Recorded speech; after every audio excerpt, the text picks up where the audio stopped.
అంటే ఇప్పుడు మీరు చూసారు కదా, ఉప్పల్లో 18,000 ఉన్న రేటుని ఇవాళ రేవంత్ రెడ్డి ప్రభుత్వం 30% ఎంత? 18,000లో 6,000 గజం. 6,000 గజం ఇప్పుడు మీరు పోతే పల్లెటూరులో కూడా ఉంది. 6,000 గజం చొప్పున మీకు ఇచ్చేస్తా ల్యాండ్, మీరు తీసుకొని. ఎవరిని? ఆ ల్యాండ్ అంతకుముందు ఆల్రెడీ గవర్నమెంట్ వాళ్ళకు 5,000 10,000 ఎకరం ఇచ్చింది అప్పట్లో, 30 ఏళ్ళ క్రితం 40 ఏళ్ళ క్రితం. దయచేసి లక్ష్మణ్ అన్న టాపిక్ డివేట్ కాకుండా చూసుకో. నువ్వు కూడా చాలా కష్టపడి పెద్ద మంత్రి అయినావు, నువ్వు నీ మీద నాకు అపారమైన గౌరవం.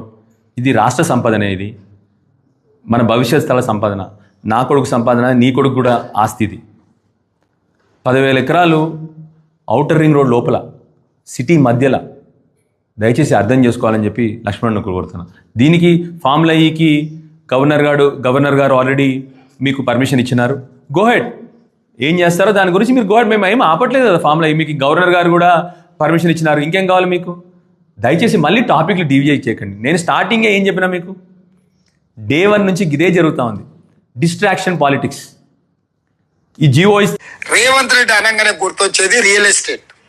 నాకున్న యూఎస్పీనే ఈ రోజుకు రాజకీయాలలో నేను అంతో ఎంతో మనుగడ సాధిస్తున్నా, నా ఖర్చులు నేను పెట్టుకోగలుగుతున్నా అంటే నేను రియల్ ఎస్టేట్ లో అంతో ఇంతో సంపాదించిందే ఈ రోజు నన్ను కాపాడుతుంది. కాంగ్రెస్ ఖర్చులో పెట్టుకుంటున్నా.